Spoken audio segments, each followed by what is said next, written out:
Hello and welcome to SAP Learning Academy and welcome to this tutorial. In this tutorial, I will be telling you about the inbound and outbound delivery and what is the relation with goods received and goods issued. So you will have overall information how does this supply chain management works in SAP. So first we will be showing you a flowchart, then some definition of inbound and outbound, then the relationship with GR and GI, and some keywords about inbound and outbound creation. So that is the main point that we need to understand in the flowchart.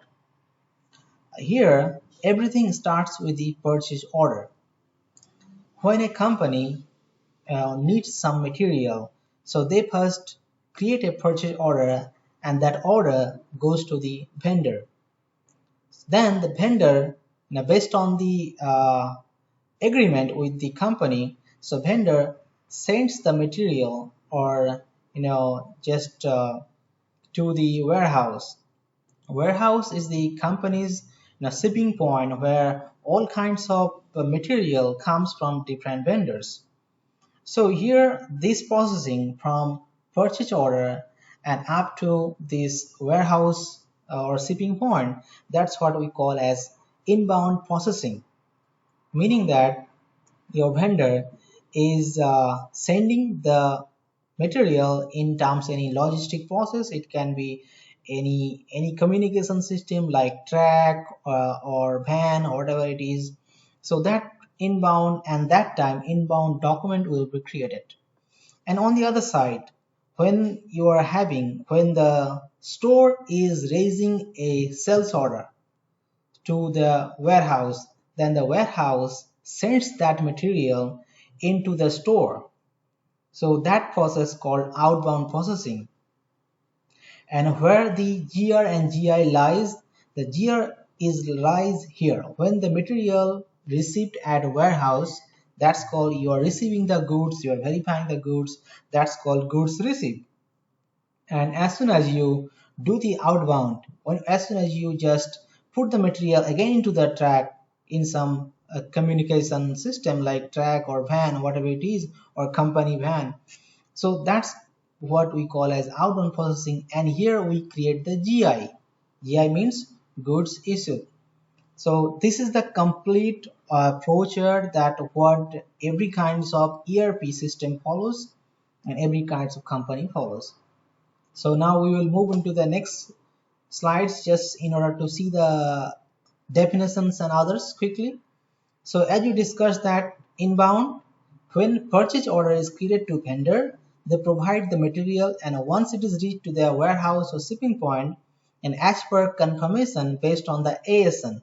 ASN is a new term here, advanced shipping notification, meaning that, so that is the notification meaning that between your supplier and customer, your vendor and company. So what is so supplier sends some notification like quantity and the material and all, so for the confirmation. So once company confirms that, so the inbound processing starts. And on the other side, outbound is when a store or customer raises a sales order to the company, then the company creates an outbound delivery process. So here I'm talking about the warehouse. The warehouse or shipping point actually sends the material from the storage bin to the delivery pickup van. So now we are coming to the next part, that is the GR and GI. So GR is goods received, as I said earlier. So received, the goods at shipping point or warehouse based on purchase order. GR will start once based on inbound delivery and updates into production or company account, meaning that when the goods are received, meaning that your inbound should be available at that moment. So GR will be done based on inbound delivery and that stock will be updated into the system. And on the other side, if I talk about goods issue, so once the outbound delivery is done at shipping point, then it will generate the GI, meaning that the GI process, which contains lowering the inventory stock at warehouse. On the other side, if I talk about GR, it increases the inventory stock, and on the other side in GI, it lowers your inventory stock. And also after that, you should also provide the you should update the financial document because you need to pay to the vendor. So that is the point where you receive your GI and you do the GI, you receive the goods and do the GI, then your the payment process starts to the vendor. You have to update all the financial documents and so on. So now we are coming to the last part. It is the T codes of inbound and outbound. So for the inbound, in order to create inbound delivery, you have a T code BL31N, for changing inbound delivery BL32N, and inbound delivery monitor BL061. And on the other side, if I talk about outbound, so to create outbound BL01N and BL02, change outbound, and BL02N, change outbound, and for display BL03.